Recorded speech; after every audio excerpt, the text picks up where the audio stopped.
Bonjour à tous, on commence cette revue de presse en France avec Toulouse et Caen qui sont tous deux visés par un rachat d'après l'équipe. Ces deux équipes intéresseraient notamment les anciens propriétaires sino-américains de l'OGC Nice. Ces derniers ne désespèrent pas de réussir à acheter le TFC, mais en cas de refus, ils auraient donc trouvé un nouveau projet avec le club normand qui a terminé la saison à la 13e place de Ligue 2.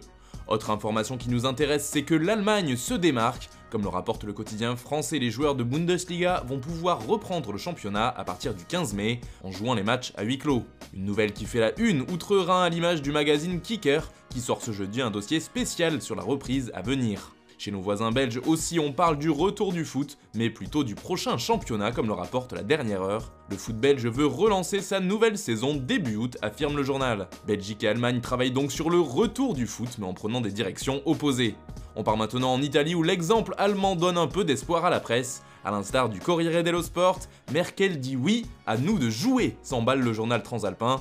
Depuis plusieurs jours, on rêve d'un retour sur les terrains et cela pourrait donc bientôt arriver.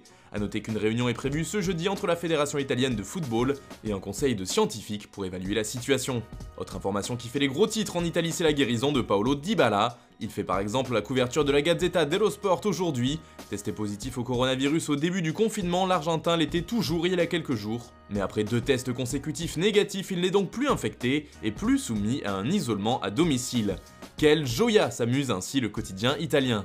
En Angleterre aussi, l'exemple de la reprise de la Bundesliga fait des émules. Le Daily Express parle ainsi d'un acte de foi des Allemands pour qualifier cette annonce. Il s'agit là d'une très bonne nouvelle pour le foot anglais, explique le tabloïd, et pour le projet de reprendre la Première Ligue là où elle s'était arrêtée.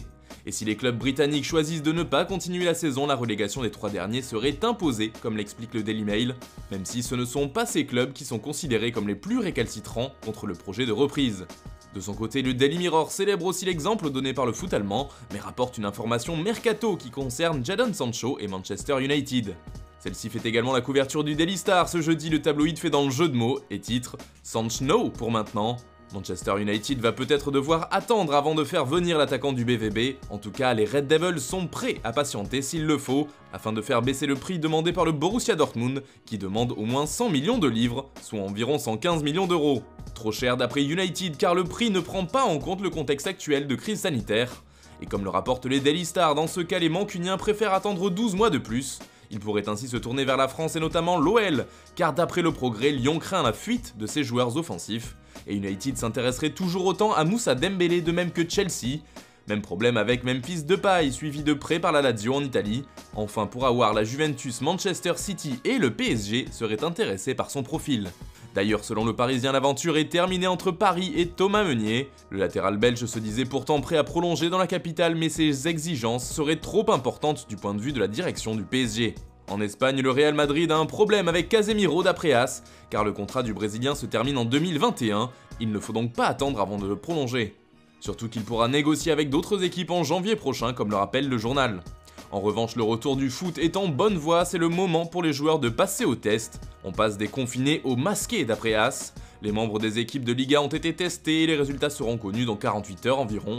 Et chaque mois, les joueurs devront passer 3 fois ce type d'examen. Cela fait aussi la une de Marca. Aujourd'hui, le quotidien parle d'une ligue masquée.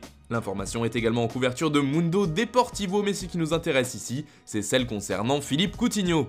D'après le journal catalan, Newcastle voudrait le faire venir. En effet, le club qui a de nouveaux repreneurs veut d'abord faire venir Mauricio Pochettino pour prendre la tête de l'équipe, et ce dernier souhaitait déjà faire venir Coutinho lorsqu'il entraînait Tottenham. Ce serait donc un joli cadeau pour le futur coach, mais comme le rappelle le média ibérique, ce ne sera pas donné, car le Barça refuse de brader son joueur, acheté à prix d'or à Liverpool. Son prix est fixé à 100 millions d'euros minimum, affaire à suivre. Voilà, c'est tout pour ce matin, bonne journée à tous, et restez chez vous, on se retrouve très vite pour une nouvelle vidéo.